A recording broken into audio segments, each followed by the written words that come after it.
A tecnologia, no futuro, vai ser a base de tudo.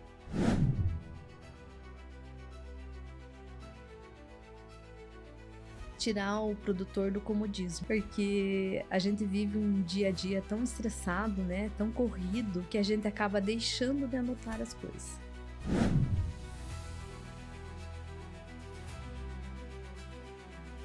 Hoje, para o produtor ser autossustentável, né, no negócio, ele tem que correr atrás de informações, né? Ver o que está dando certo no vizinho, né, ou na outra propriedade, correr atrás de grupo de estudo, né, de palestras técnicas, né, aproveitar quando tem essas oportunidades de conhecer até uma propriedade próxima, longe, distante.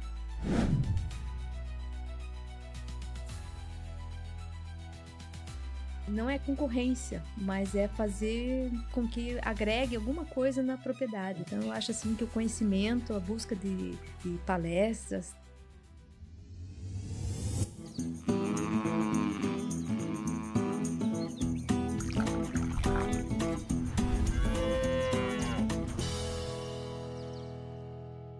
Seja bem-vindo ao Nota do Leite, o podcast que dá voz aos produtores e influenciadores do agro.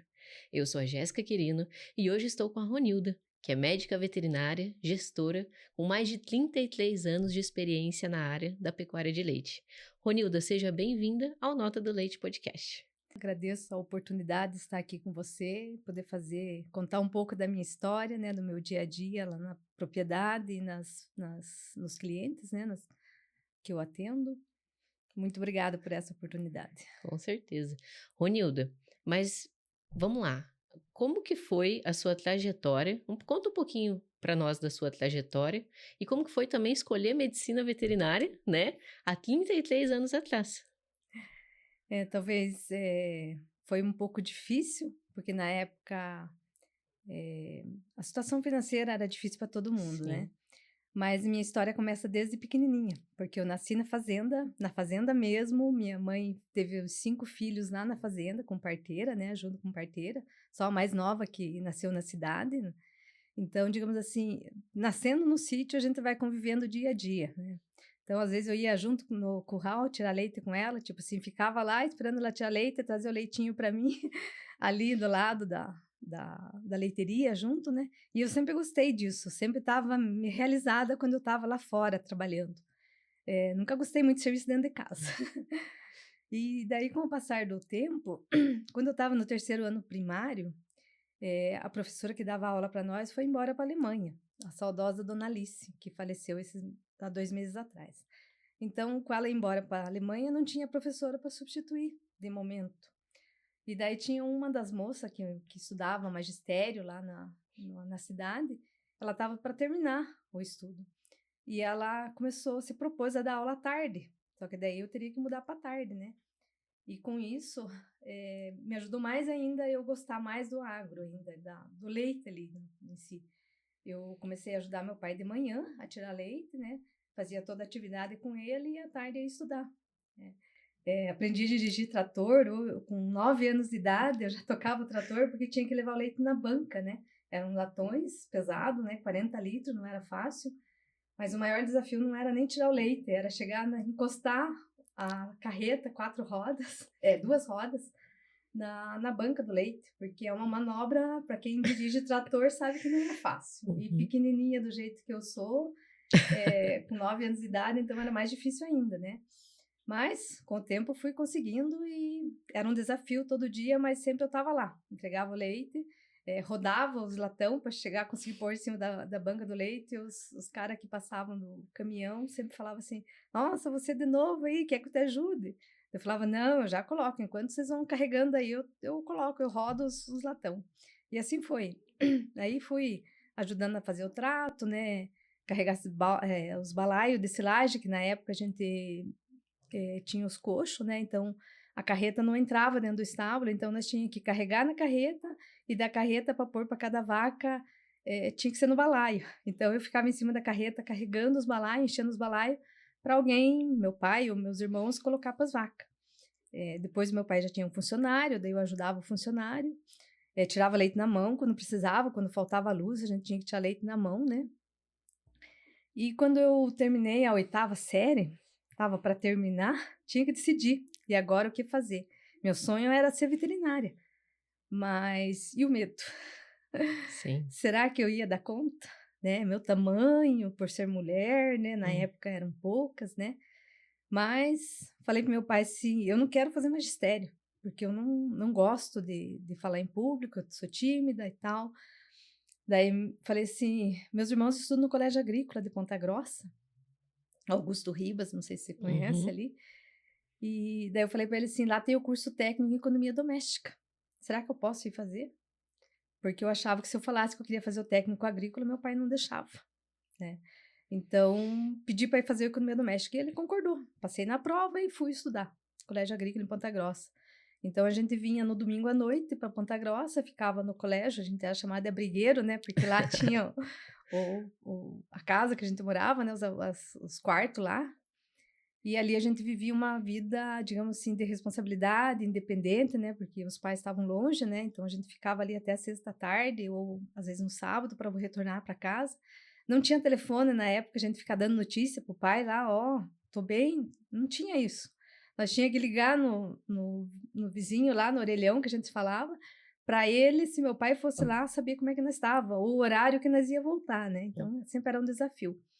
E daí fazendo esse curso de economia doméstica, que hoje já não existe mais, né, eu penso, assim, que foi uma perca muito grande, porque ele me ajudou muito no dia a dia, né, como mulher, como Uhum. esposa, né.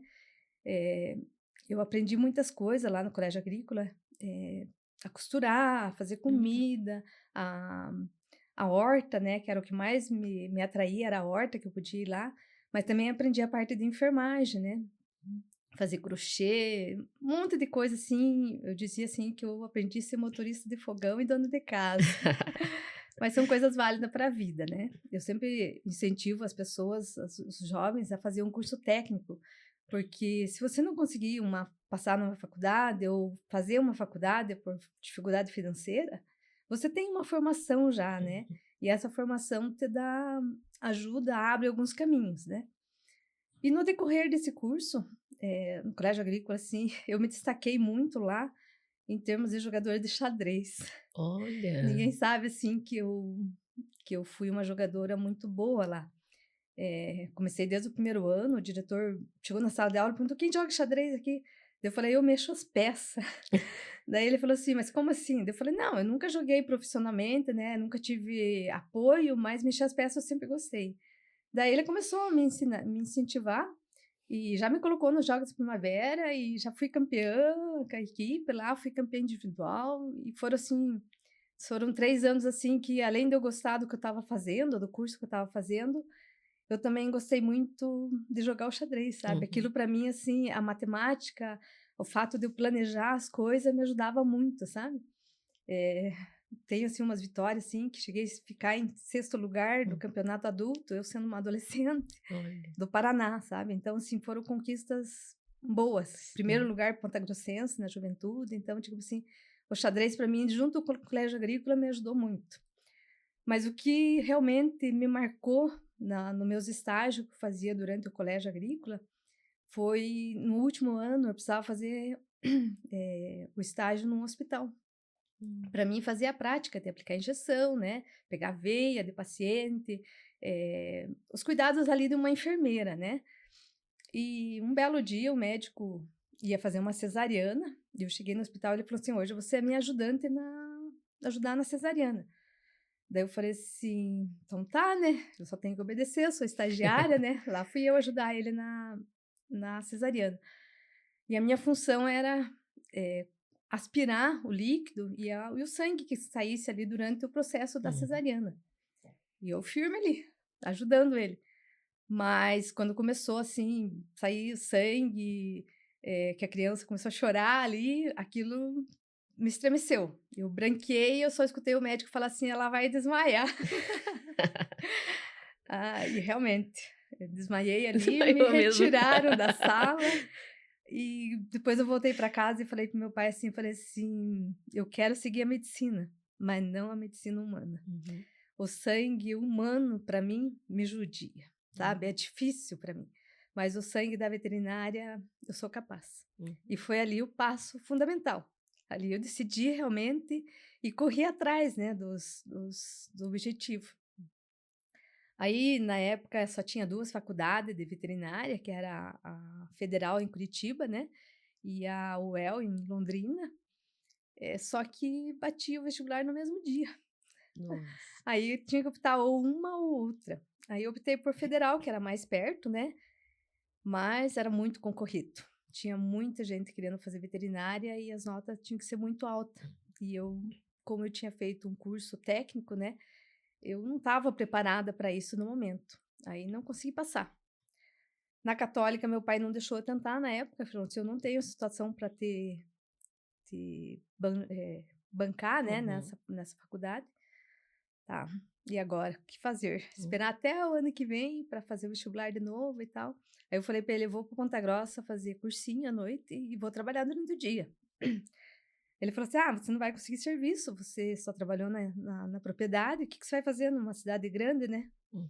Daí eu falei: "Não, eu vou." E saí procurando serviço, batendo de loja em loja. E consegui. Fui trabalhar na Casa Pernambucana, no Olha crediário, só. e me dei muito bem lá, eu gostava do que eu fazia, né, eu sempre fui de fazer as coisas bem feitas, com responsabilidade. E no meio, assim, de fazer cursinho e trabalhar o dia inteiro, era corrido, era puxado, à noite tinha que chegar em casa e estudar ainda, eh, surgiu uma propaganda, não lembro exatamente como, mas que ia ter abrir uma universidade nova em Marília, estado de São Paulo. Seria a primeira turma de veterinária lá. Aí comentei com meu pai, falei assim, com meus pais lá, né, falei assim: "Ó, vai abrir lá a faculdade, né, será que eu posso tentar? É no meio do ano, né, não preciso esperar até o ano que vem, né." Aí meus pais lá apoiaram bastante e falaram: "Não, vamos fazer, né." Aí meu pai foi junto, eu fiz a inscrição, aí no dia do vestibular meu pai levou eu para lá em Marília.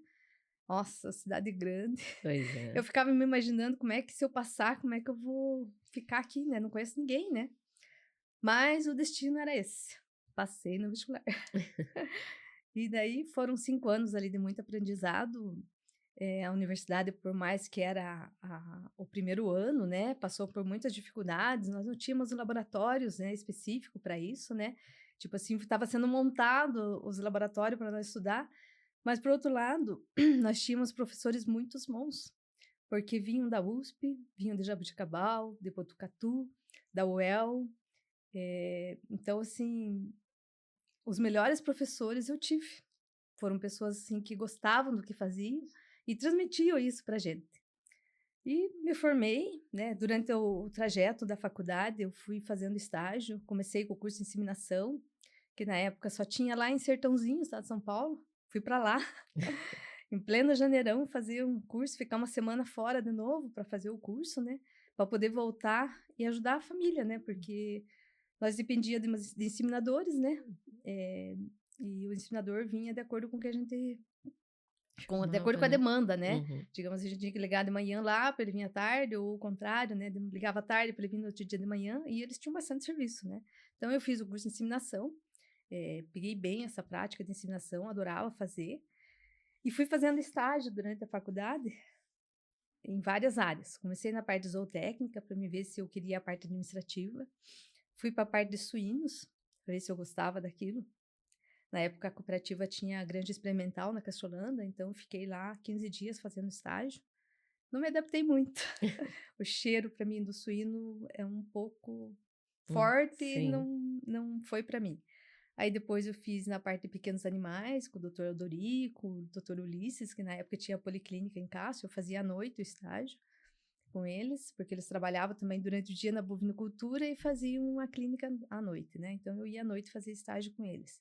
Passei por aves, passei pelo frigorífico de aves e suínos que tinha no Crambi, né, na cooperativa central, e finalmente cheguei na área de clínica de bovinos, e que também na época era da cooperativa central, né. Quem dava assistência ali era o doutor Júlio, Uhum. o saudoso doutor Carlos Gândara, que tinha uma paciência enorme para ensinar a gente. Cada cirurgia feita com ele demorava-se suas 2 horas, algumas cesariana fomos até meia-noite, mas foi de muito aprendizado, né. Tinha o doutor Kiefer, que na época estava começando com a transferência de embrião, né, Então, digamos assim, ele era todo cauteloso, porque a transferência de embrião exigia muito, né? Ele tinha o ultrassom dele, era, digamos assim, a relíquia dele, porque era caro na época, né? Então, digamos assim, alguns passos ele me ensinou, mas alguns passos ele tinha medo também de passar a técnica, Sim. né? Mas algumas coisas a gente pega, né? O doutor Ricardo Leffers, a quem mais, assim, me apegou lá no estágio, né? Uhum. Então, toda vez que ia sair, ele me chamava: "Vamos junto", daí eu ia.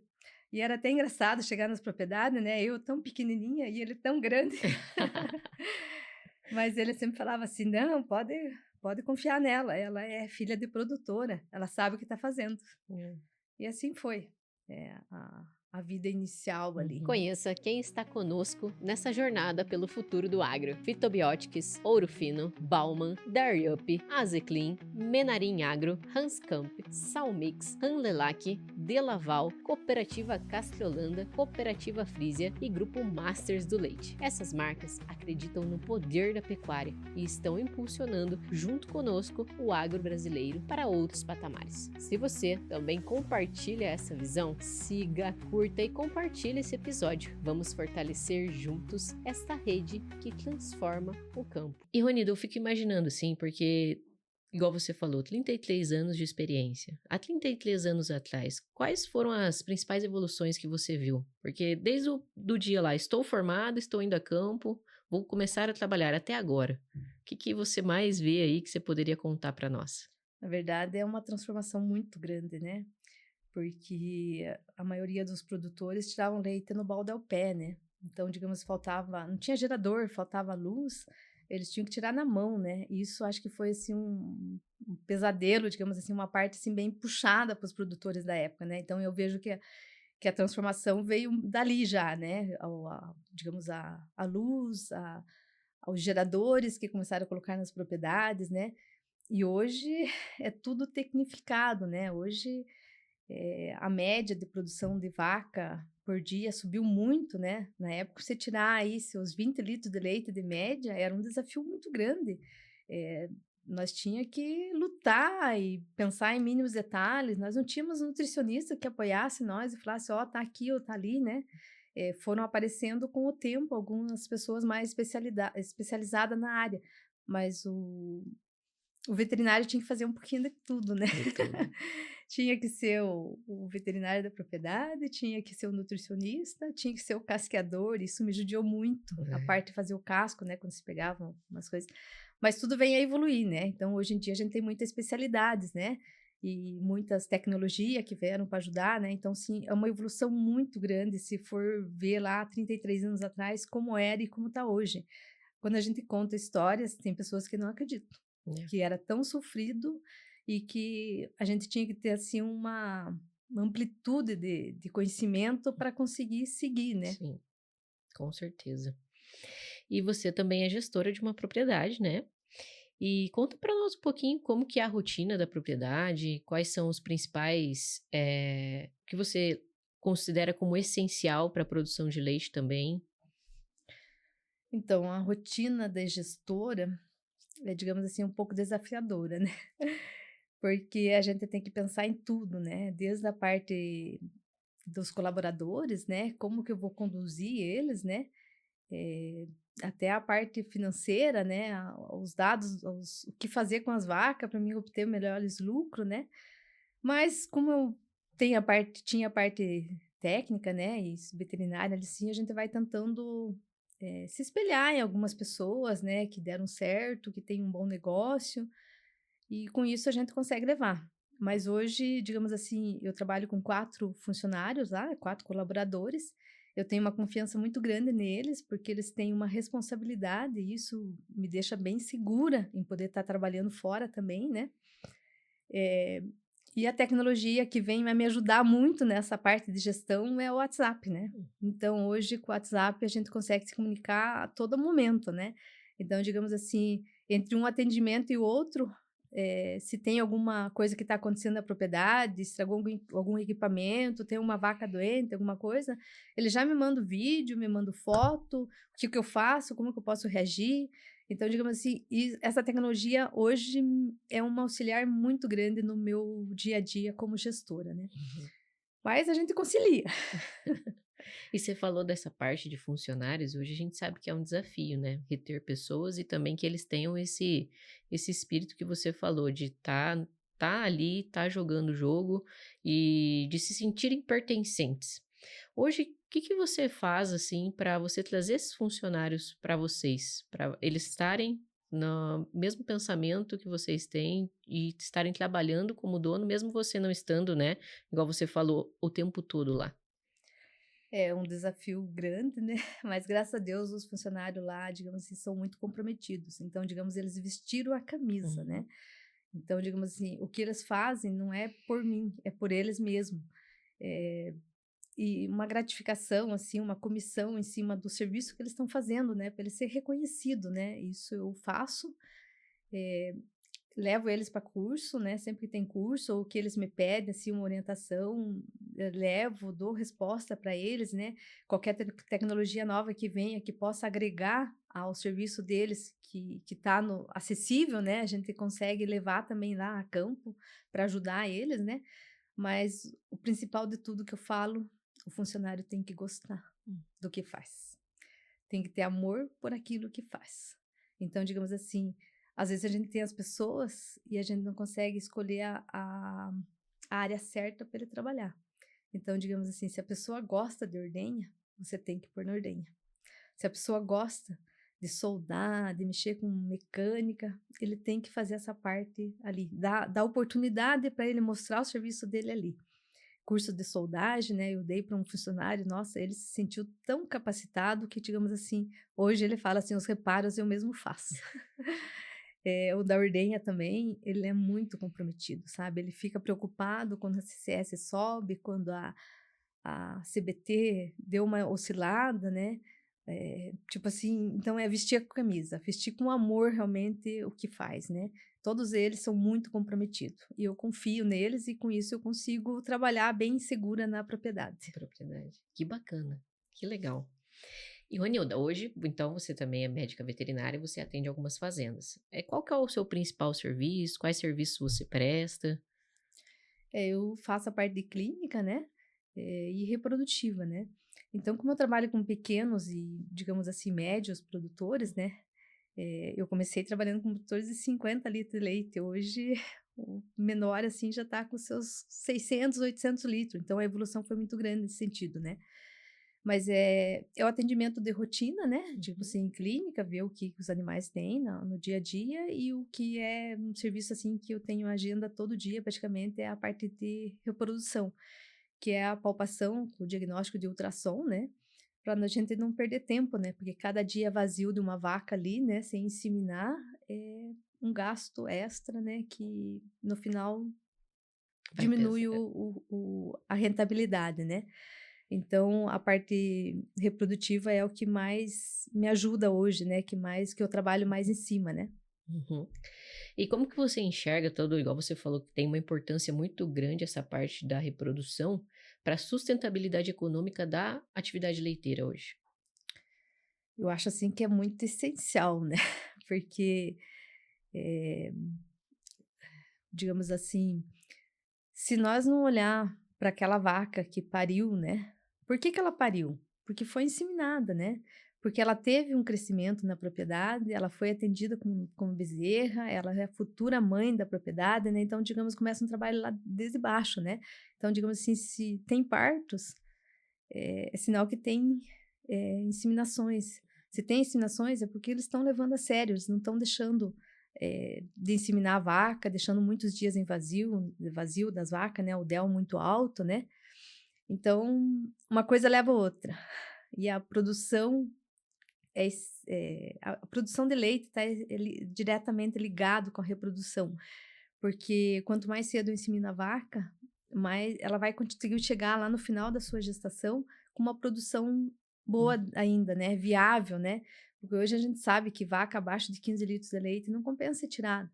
Então se a gente atrasa muito para inseminar, né, para ver essa vaca no pós-parto, é prejuízo na certa, né. Eu vou chegar lá, às vezes, no quinto mês, a vaca não tem produção para eu acabo tendo que antecipar a secagem, né. E essa antecipação de secagem, o que que acontece? A vaca vai engordar mais no período seco, a vaca vai ficar 2, praticamente 4 meses ali sem dar leite, sem dar retorno financeiro, né. Então é um prejuízo grande, né. Então a parte reprodutiva, eu acho, assim, que ela está muito ligada com a Hum. rentabilidade.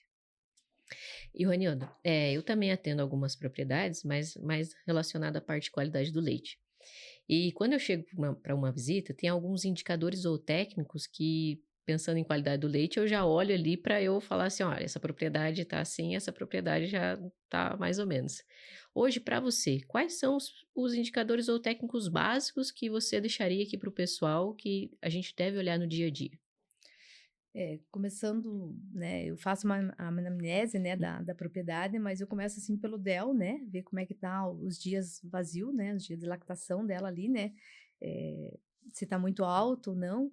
O ideal seria que tivesse ali de 180 a 220 dias, né, não ultrapassando muito é isso, mas para o pequeno produtor às vezes é difícil, porque às vezes ele tem épocas que emprenham mais vaca e épocas que não emprenham tão bem, então esse DEL às vezes do dia para noite ele sobe bastante, como do dia para noite ele baixa, né, então digamos assim, mas o DEL seria um dos índices, né, Uhum. a taxa de concepção, a taxa de prenhez das vacas, né, que hoje a gente tem, muitos desafios no dia a dia, né, muitas doenças, né, que vêm da reprodução, né, que leva ao aborto, leva a nascimento precoce, né, às vezes o bezerro. Então, digamos assim, a taxa de concepção e a taxa de prenhez vai ajudar muito nisso aí. E assim, o que eu peço muito para ver é a produção vaca-dia, porque eu posso chegar numa propriedade que está com uma média aí de 25 litros e ter a oportunidade de ajudar ele a subir. E é tão gostoso quando a gente vê essa evolução no campo, né. Hoje eu tenho um produtor que de 30 litros ele está chegando em 39, isso em pouco tempo, né. Então digamos assim, ele vestiu a camisa e falou assim: "Não, eu vou seguir realmente o que que você está falando, vou buscar, auxílio", né. E é nos mínimos detalhes que a gente vai fazendo isso, né. Então digamos assim, é desafio? Hum. É, mas a gente consegue. Então digamos assim, o principal seria a produção de leite, o DEL, taxa de concepção, taxa de prenhez, e não posso deixar de falar da taxa de serviço, né, Uhum. porque a taxa de serviço, assim, é a visualização do cio, né, é o que vai me fazer emprenhar as vacas, né. Eu tenho que tirar um horário e observar essas vacas, eu tenho que perceber ou andar atrás delas para ver se eu vejo muco, se eu vejo sangue, se tem algum odor diferente, né, isso aí vai me ajudar muito a eu melhorar essa taxa de serviço, né. Taxa de serviço hoje a gente fala, assim, que tem que estar o mais próximo de 100, mas é difícil. Mas digamos assim, se você tiver acima de 60, já é uma taxa boa, sabe. Mas tem que sempre Uhum. procurar chegar mais alto, né. Eh E Ronilda, você falou desses indicadores que são de grande relevância. E eu sei que, assim, tem propriedade que não imagina que esses são os indicadores ou até o nosso papel, né, como médica veterinária, é passar essa importância para o produtor ou então até mesmo para o funcionário, igual você falou, por exemplo, tem que avaliar a vaca, tem que ver se tem muco, tem que ver se tem sangue. Como que é essa rotina sua de passar essas informações e essa importância também para eles? Durante a palpação ali, a gente vai conversando, né, Uhum. porque acaba demorando um pouquinho, às vezes numa, no outra, né, intervalo entre um lote e o outro, a gente acaba conversando e eu vou falando. Às vezes eu tô palpando lá, falo: "Olha aqui, aqui a vaca tá com muco, você não viu o cio?". "Ah, não, não vi". Falei: "Olha aqui, a vaca tá raspada em cima, né, você não viu nada?". "Não". Então, digamos assim, são detalhes, né, que no dia a dia o próprio funcionário vai vendo essas coisas, vai observando e vai passando para o dono ali, né, Hum. e o dono vai agregando, fechando, digamos, para chegar aos indicadores, Indicador. bons, né. Uhum. E igual a senhora comentou que a senhora tem de propriedades pequenas e médias. Hum. E hoje o que que a senhora acha que falta ou que seria essencial para fazer uma gestão zootécnica e financeira nessas propriedades? Talvez tirar o produtor do comodismo. Ó. porque a gente vive um dia a dia tão estressado, né, tão corrido, que a gente acaba deixando de anotar as coisas. Então, digamos assim, a anotação é essencial. Seja ela em planilha, seja ela no caderno, seja em programas gerenciais, né? Então, digamos assim, a anotação hoje eu acho que é essencial. Você anotar tudo o que acontece na propriedade, desde ali no dia a dia, né? Data do parto, data da inseminação, peso do bezerro ao nascer, data do desmame, né? O crescimento dele, né? Avaliar se ele está crescendo, se ele não está. Inseminações, tem propriedade que às vezes tá tão corrido, são várias inseminações no dia, deixa de marcar. Então, assim, são itens, assim, que são essenciais, a anotação, né. Sim. Além da parte zootécnica, né, o gerencial também, né, digamos assim, o financeiro é o que dá o lucro para a propriedade, né. Então, digamos assim, anotar os gastos, parece uma coisa, assim, de antigamente, mas o caderninho vale muito. Se eu anotar lá todo dia o que eu comprei, o que eu gastei, o quanto que eu usei de ração, eu tenho uma noção no final do mês de quanto que é meu débito ali, né. E eu, com a produção diária, eu consigo fazer um levantamento, uma estimativa do quanto eu vou ter de renda, né. E aí eu começo a ver se está sendo rentável a propriedade ou não. Então, digamos assim, para o produtor hoje se manter no negócio, conseguir levar, tem que anotar. Tem vários programas que ajudam bastante, né, mas Sim. para o pequeno e para o médio, o caderninho ainda é a salvação. E, Ronildo, assim, ó, o que você acha hoje que diferencia as propriedades que estão prosperando daquelas que estão tendo resultados no limite? Porque hoje a gente sabe que tem muitos produtores que, independente de ser pequeno, médio ou grande, a gente sabe que isso não tem diferença quando a gente fala de um bom controle zootécnico, de um bom controle financeiro. O que você acha que mais diferencia esses dois tipos de propriedades? Então, hoje para o produtor ser autossustentável, né, no negócio, ele tem que correr atrás, né, de informações, né.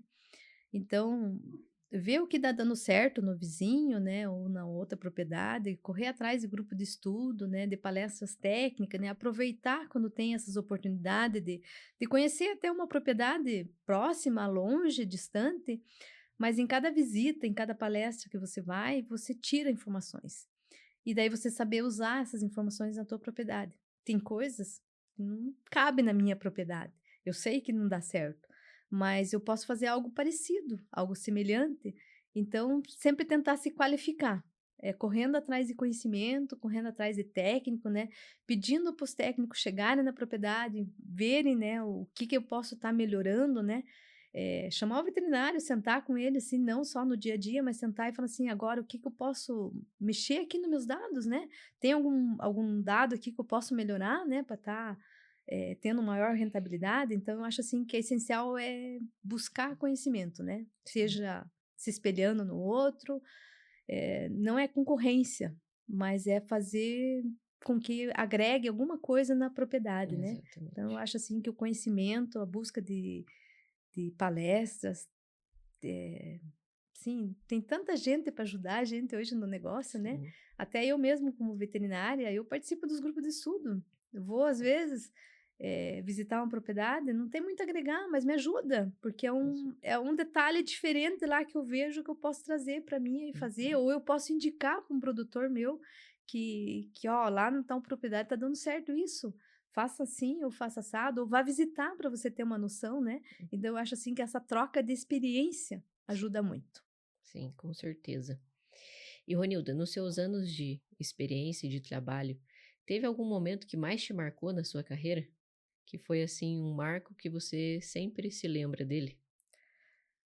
Na verdade, assim, tem vários marcos, talvez pequeno, mas tem um, assim, que me marcou bem no começo da carreira, assim, que talvez me alavancou um pouco mais, foi uma hipocalcemia, um caso clínico de hipocalcemia.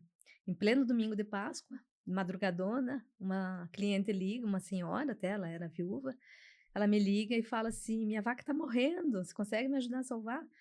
Daí eu falei assim: "Já chego lá, né, pra ver, né". E eu, como recém-formada ali, querendo conquistar espaço, fui correndinho lá. Aí cheguei lá, a vaca realmente deitada, esticada, eh, estava respirando, assim, né, tudo normal, mas ela estava bem debilitada. Aí eu falei pra ela assim, isso aqui é hipocalcemia. Na época não se conhecia muito a hipocalcemia. Daí ela falou assim, mas vai morrer? Daí eu falei assim, não vai morrer, já levantamos ela.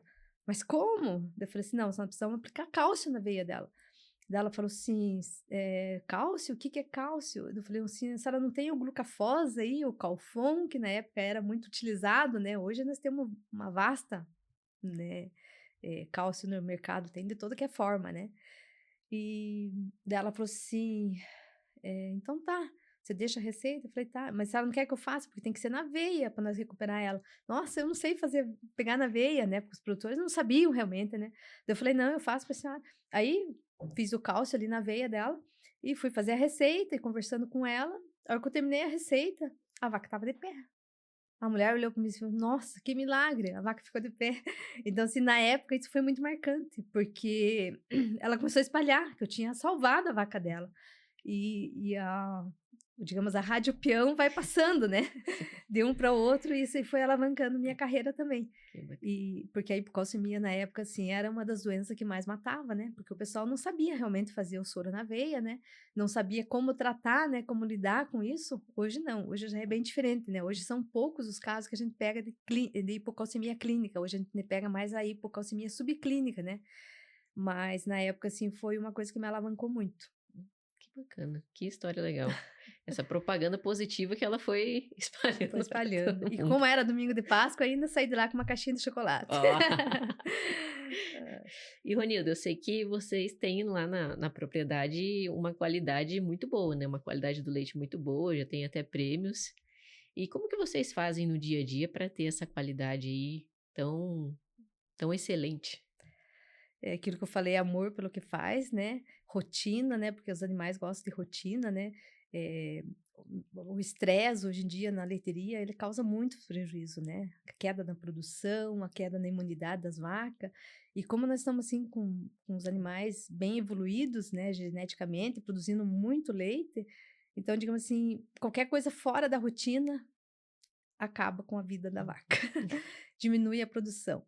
Então, digamos assim, os funcionários são muito comprometidos, então eles têm a rotina deles, né, eles fazem bem feita a rotina deles, a parte da alimentação, assim, que eu acho, assim, que é uma coisa fundamental também, né, pra gente manter, as vacas saudáveis, que é com imunidade delas alta, então eles fazem muito bem feito, se a dieta é tal, eles fazem tal, né, então digamos assim, isso é muito valioso e é o que faz a gente chegar a uma qualidade boa, né. Esse ano foi surpreendente para nós, eu tenho muito orgulho da equipe que está lá, a gente conseguiu, pelo primeiro ano, em 2024, né, ficar conseguiu o primeiro lugar na categoria de 3.001 a 6.000 litros de leite. Então, é um orgulho, né? Esse mérito é todo dos colaboradores, porque eu só estou gerenciando, eu só estou dando as dicas, né? As regras por onde que tem que seguir, mas no dia a dia é eles que estão lá, né? Eles que estão lutando para que essa qualidade seja, né? Tem muitas propriedades que é tocado pela própria família, né? É diferente, né? Agora, eu nunca imaginava que a gente ia conseguir chegar, né? Pelo fato de ser tocado pelos colaboradores. Eu sou sincera em dizer, eu não tiro leite lá. Eu só vou ver a ordenha, tudo como é que está sendo conduzida, mas eu não tiro leite. Eu aplico alguns medicamentos, a maior parte é eles que aplicam. A parte da alimentação, eu mexo na misturadora lá para pôr a dieta, mas é eles que vão lá e recarregam todo dia, que limpam o resto do coxo, né? Que chegam a comida para as vacas, né? Então é muito gratificante ver esse reconhecimento, né? O ano passado a gente fechou com a CCS de 157. É alta comparado com alguns, mas é boa, é Sim, ótima, porque abaixo de excelente. 200 a gente está assim num patamar muito bom. E quanto mais leite você tem, quanto mais você trabalha com colaboradores, que não é o dono mesmo que está ali exercendo a função, mais difícil é isso, porque a gente precisa do comprometimento deles, né? Então, o mérito é todo deles. E é um orgulho ter conseguido chegar nesse patamar com a Sim. qualidade. O mérito é deles, mas parabéns também pela excelente gestão, porque se eles também não tivessem uma gestão como a da senhora, talvez não conseguiriam chegar nos resultados. Então, isso também pesa muito. Pesa, com certeza, digamos assim, o bom gerenciamento, né, de Uhum. todos os lados, né, é o que ajuda É o que na ajuda, engrenagem, né, exatamente. porque, digamos, a engrenagem não, se tiver uma falha ali no componente, ela não gira, né, então é sinal que as engrenagens ali estão Estão ajustadas. ajustadas. E Ronilda, eu vejo que assim, ó, eu tô há pouco tempo formada, né? Tenho só 9 anos formada. E na minha área, que é a parte de qualidade do leite, eu vi um avanço muito grande, por exemplo, de tecnologias, que é uma simples cultura na fazenda. E aí eu fico imaginando a senhora, né, com esses anos de experiência, o que que mudou, o que que a senhora poderia contar para nós que antes a senhora fazia de um jeito, hoje faz de outro, e que a tecnologia veio de forma muito positiva? Eu acho assim que para mim, assim, uma tecnologia que veio foi o ultrassom, né. Eu trabalhei muitos anos fazendo palpação na mão, então a sensibilidade na ponta dos dedos era meus olhos. Pôr a mão no ânus da vaca ali e perceber como é que estava o útero, eh, tem muita gente que fala assim: "Ah, você imagina", eu falei assim: é o imaginar com o estudo, né, com a Uhum. teoria, né. Digamos, essa sensibilidade eu fui muito afinada, sabe. Eh, eu falo que o Ricardo me ajudou muito nisso, porque ele deixava eu palpar as vacas nos estágios, então eu afinei muito minha mão. E depois veio o ultrassom. Eu relutei bastante para adquirir o ultrassom, uma por causa do preço, né, e outras porque eu achava assim: "Ah, mas eu estou fazendo na mão, eu consigo fazer". Mas aí comecei a acompanhar a Monique, a Uhum. doutora Monique, que trabalhou muitos anos aqui na região, hoje ela está aposentada, né. Eu comecei a acompanhar ela nos ultrassom e comecei a ver assim: "Não, ele vem para me ajudar". Aí foi indo até que eu consegui adquiri o ultrassom portátil, né, porque o de mesa que a gente falava, né, de carrinho, tinha que ter um carro já para pôr o carrinho, para levar o ultrassom, tinha que ter os corredores, né, então, digamos assim, era tudo difícil, né. E daí com o portátil ele veio facilitar, né, principalmente pelo meu tamanho, né. Aí eu posso pendurar ele no pescoço e vai embora, né. Uhum. Então hoje essa tecnologia foi, assim, o que veio me agregou muito, né, no serviço. Hoje Sim. a minha palpação é tudo via ultrassom, né, Hum. então a gente consegue ver bem mais detalhes, né, e mostrar para o produtor que realmente tem prenhez lá dentro, porque às vezes o produtor ficava assim: "Ah, ela falou que tá prenha, mas sei lá, tem que esperar para ver". E com a tecnologia do ultrassom, assim, veio muito agregar no meu trabalho, né. Os exames laboratoriais, nossa, né, hoje a gente tem uma infinidade de exames laboratoriais que ajuda a gente, né, a cultura na fazenda é uma Uhum. delas, né. Mas os laboratórios estão mais eficientes, né, Uhum. eles têm mais para oferecer para gente e cada vez mais perto da gente, né. É. Hoje para você encontrar micoplasma é muito fácil, né, você faz Muito um fácil. perfil, tá ali em Curitiba, a associação tá fazendo, o Axis está fazendo, né. Então, assim, tem muitas coisas que vêm agregar a gente, ajudar no diagnóstico do dia a dia, né. Mas comparado à nossa época, tem muito avanço, sabe, muita coisa que só veio agregar o dia a dia do Hum. veterinário, né. Hoje a nossa pecuária, ela é uma pecuária muito mais de precisão, né, porque a gente igual, imagina, você fazia um diagnóstico às vezes, igual você falou do micoplasma, antes como que a gente ia fazer de forma tão rápida, né, e Aham, hoje é rápido, é de fácil acesso, né. com certeza. E Ronildo, me conta uma coisa, teve desafios em ser mulher, médica veterinária, nessa carreira aí? Se pensar 33 anos atrás, né, eram poucas as mulheres, né, que trabalhavam a campo, nem em bovinocultura de leite, né. Tinha em suínos, né, tinha em laboratório, né, mas a campo realmente eram poucas. E eu acho que sim, para mim o desafio, além de ser mulher, foi o tamanho. Mas o tamanho sempre, digamos assim, não foi uma barreira para mim também, porque o tamanho sempre, consegui fazer meu trabalho e consigo hoje, continuo fazendo trabalho, né, mesmo usando banquinho hoje em dia por causa da coluna, mas eu sempre consegui fazer tudo que eu precisava. Isso foi desafiador, porque eu chegava nas propriedades, principalmente quando eu ia com o Leffers, então assim, o produtor olhava assim: "Nossa, o que que essa mulher pequena desse tamanho quer se meter com bovino de leite, com vaca", né. Mas eu mostrei para eles que eu consigo, Sim. que não é o tamanho, não é a mulher, que isso, vem da gente É. mesmo. Se a gente gosta, se a gente faz por amor, com paixão pelo serviço, a gente enfrenta esses desafio muito muito fácil, né. Uhum. Eu trabalhei na época também, comecei já me formei, já comecei a trabalhar a campo, eh, com os produtores que eram amigo dos meus pais, né. Eles me conheciam, então foram dando oportunidade para mim. Na época não eram muitos veterinários que tinham campo, né? Então eles tinham conseguido entrando. Nunca quis trabalhar conveniado ou com alguém junto, sabe? Eu sempre quis trabalhar sozinha, mas sempre vi os colegas como meus auxiliares. Então, em tudo que eu não conseguia fazer, eu pedi ajuda.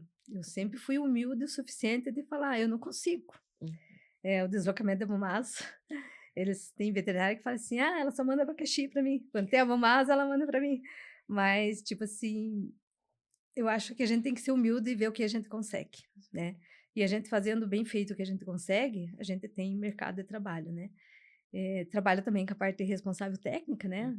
Isso me alavancou bastante, porque quando eu fui trabalhar numa agropecuária na cidade, conheci muitos clientes. Muitas pessoas que se tornaram meus clientes, né? O beabá lá, tive que falar de cachorro, tive que atender gato, periquito, mas foram chegando clientes, foram chegando pessoas, né? E nessa agropecuária tem um episódio também que me deixa assim muito que me ajudou muito também. Foi uma vez um produtor liga lá e fala assim, eu preciso do veterinário urgente aqui porque minha vaca não consegue parir. E ele não me conhecia. Aí me passaram o chamado, né? Eu falei assim, então tá, vou lá. Fui, cheguei na propriedade e para começar o homem me olhou assim. Quando eu me apresentei, eu falei, eu sou a Ronilda, veterinária que vim aqui, né, fazer o parto do senhor, da vaca do senhor. Daí ele falou assim, olhou para mim de novo assim, sem ter o que falar, né? Tipo assim, eu só imaginei que ele pensou, né, o que essa mulher, essa pequenininha tá aí para fazer o parto? Mas ele falou assim, mas será que a senhora consegue? Eu falei que era um parto. Daí eu falei assim, se o senhor deixar eu experimentar, né, nós vamos ver, né? É só eu experimentando para ver. Daí ele falou assim, então vamos lá. Daí fui, né? Tava um pouquinho atravessado, era mais o jeitinho da gente dar, né?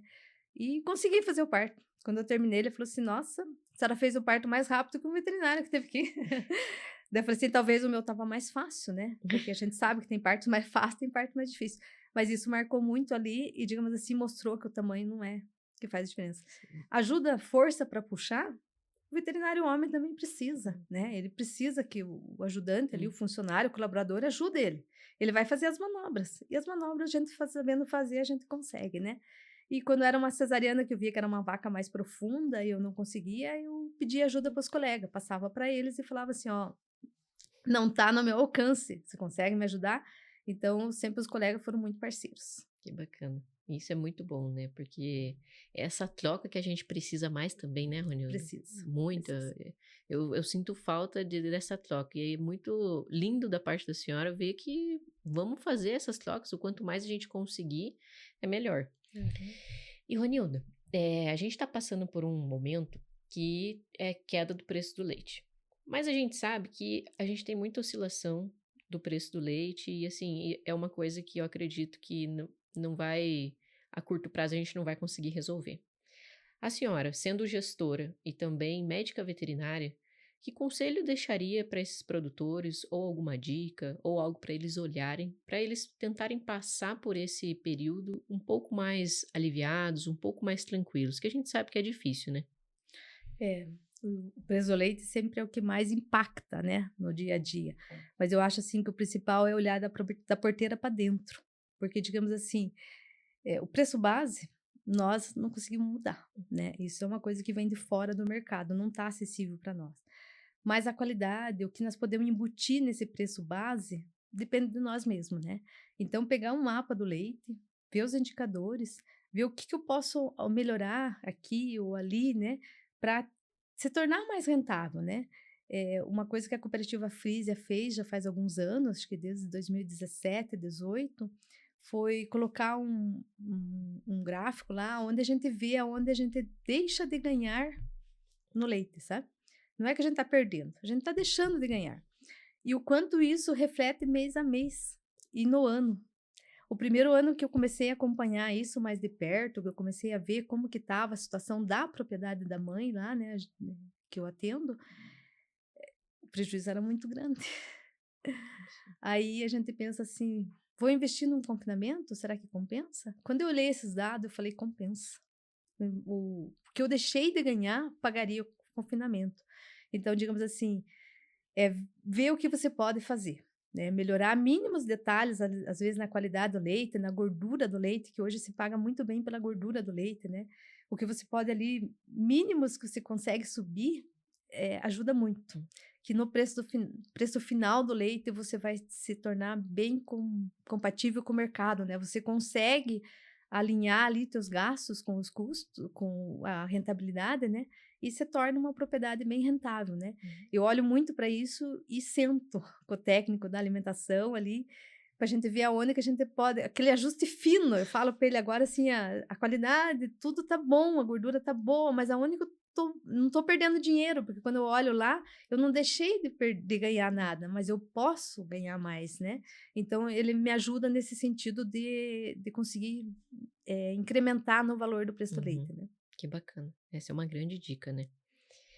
Ronilda, a senhora viu muitas evoluções da pecuária, mas assim, ó, o que que a senhora consegue ver para o futuro? O que que a senhora poderia dizer para nós que, sei lá, para onde a gente vai agora? É duro falar, mas eu acho, assim, que a tecnologia está tomando conta, né, de tudo, principalmente pela falta da mão de obra, né. Então as pessoas já não estão tão comprometidas, né, não estão assim, eh não conseguem mais se firmar nas propriedades, então, assim, a tecnologia vem, assim, a todo vapor praticamente, né. Hoje a gente vê, né, as ordenhas robotizadas, Uhum, né, a gente vê os robôs para empurrar comida, né, que parece ser uma coisa, assim, que não tem muito, mas nossa, como ajuda isso, como a gente deixa de perder a alimentação ali, né. Então o robô vem com a tecnologia para ajudar a gente a empurrar a comida, assim, em horas que o produtor não está lá, na noite que o produtor não está lá, né, não está o uhum, funcionário ali ajudando para empurrar a comida, então a tecnologia do robô para empurrar a comida veio muito ajudar. Tá entrando no mercado também, né, já algumas propriedades, o robô de empurrar o esterco, né, uhum. que também é uma coisa assim que é tão fácil de manusear, né. Então eu acho assim que a tecnologia no futuro vai ser a base de tudo, né. E para você conseguir alcançar essa tecnologia, né, conseguir pôr em prática essa tecnologia, você tem que ser uma pessoa muito qualificada. O produtor tem que estar muito afinado para conseguir ter uma rentabilidade para suportar essa tecnologia que está Uhum, chegando. com certeza. E também expandir a visão de olhar dados, né? É. Porque essas tecnologias também estão dando muitos dados para nós e que vão auxiliar também, né? Igual a gente vem Uhum. falando, tantos indicadores que a gente tem hoje que não tinha antes. E imagina com todas essas tecnologias, quantos indicadores a gente não vai ter também, né, Ronildo? É que nem um celular, né. A gente compra, assim, às vezes um celular que nem é o mais moderno, mas a gente não usa toda a tecnologia dela, Uhum, né. exato. Então, nos dados é a mesma coisa, né, às vezes a gente tem programas muito bons, mas a gente não consegue, trabalhar com todos os dados que estão ali, né. Então, digamos, os colares hoje em dia que está na moda, né, nossa, ele vem ajudar muito a propriedade, né, porque ele identifica cio, ele identifica animais doentes, né, aquela parte do bem-estar animal hoje, né, digamos, o estresse calórico que está judiando dos animais, então, digamos assim, o colar vem ajudar muito. Mas, se a gente não souber interpretar, olhar esses dados que o programa está nos mostrando, Hum, não ajuda muito. com certeza. Ronildo, a frase final, aquela para deixar para os produtores, seja ela relacionada à pecuária, seja ela uma frase da vida da senhora. Eh, Seja perseverante na atividade. Obstáculos sempre vão aparecer, mas continue, procure ajuda e não desista. Olha só, que linda frase. Ronilda, parabéns pela história. A gente estava até conversando nos bastidores, né? A gente se conhece, mas não se conhecia tanto. É uma história de muita garra, porque eu imagino que não foi fácil ser mulher na época. A senhora escolheu uma profissão que era ainda muito dominada por homens, né? Então a senhora conseguiu um espaço muito lindo. E parabéns. E muito obrigado por ter aceito hoje estar com nós aqui no Nota do Leite Podcast. Eu que agradeço a oportunidade, né, e é bom compartilhar algumas experiências, né. Sim. Para o pessoal que quer encontrar a senhora, qual que é o canal para a gente encontrar aí? Tem no meu WhatsApp, né, que é o que Uhum, mais uso, mas, eu tenho o Facebook, uhum. tenho o Instagram, né, como Ronilda e Carlos Bonavides, né, depois eu deixo o endereço certinho. Mas podem seguir lá. Não sou de postar muita coisa no dia a dia, mas troca de experiência é sempre comigo. Eu Sim. adoro trocar experiência, adoro conversar e passar o que eu consigo para as pessoas. Perfeito. Mais uma vez, obrigada, Ronilda. E pessoal, a gente vai deixar um QR Code com o contato da Ronilda, né? O arroba do Facebook e Instagram. E se você, assim como nós, quer impulsionar o agro brasileiro, siga e curta e compartilhe esse episódio. Se quer também entender um pouco mais de pecuária, siga o Nota do Leite no Instagram, no Spotify e no YouTube, o Nota do Leite Podcast, e até o próximo episódio.